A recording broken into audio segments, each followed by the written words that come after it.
So on behalf of the entire campus ministry team, we wanted to thank you for joining us for our Wake Up Advent Retreat for 2020. We hope that this virtual retreat has been a meaningful experience for you, that you've been able to take some time away from your day-to-day life to be able to really stop and reflect on where it is that God is working in your life, to be able to respond to the love of God when Christmas comes later this week.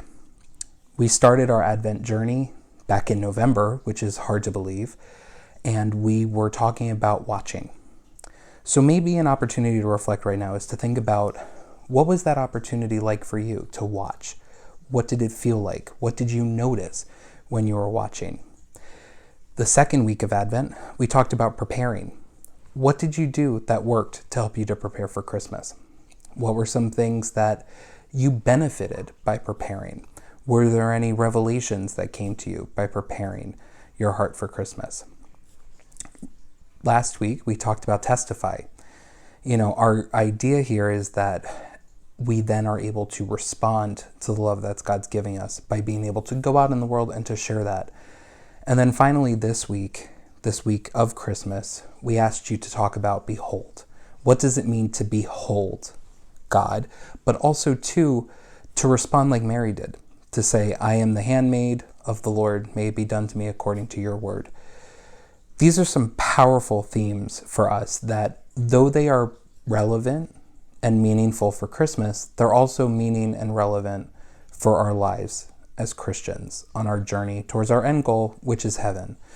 So my hope and my prayer for you, and I think I can say it for the entire campus ministry team, is that may Advent, the final 2 days that we have before Christmas, be a last opportunity for you to get ready to recognize God working in your life, and then may Christmas be a true celebration where you are able to welcome Christ into your heart again.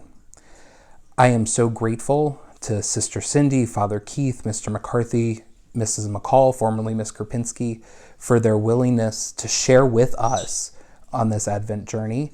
I am grateful for their witness and for their friendship and for their willingness to be a part of our Advent journey. I can tell you that we are planning to do a virtual Lenten retreat in case COVID stays the way it is right now.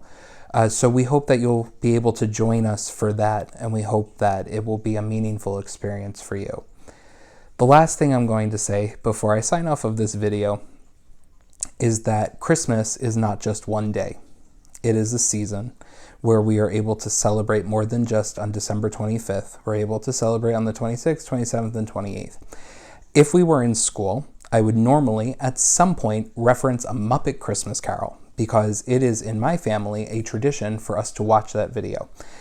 And it is beautiful. If you've never seen it, it's on Disney+. You can also find it other places. It is a beautiful message about what Christmas is supposed to be about and who we're supposed to welcome into our hearts.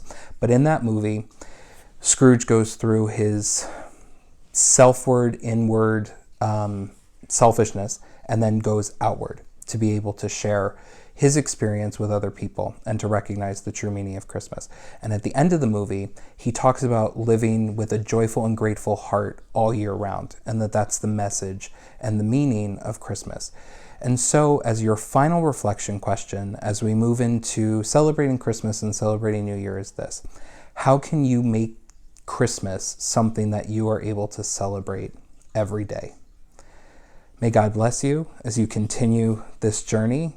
On behalf of the entire campus ministry team, we want to wish you a very Merry Christmas and a happy and a healthy New Year. God bless.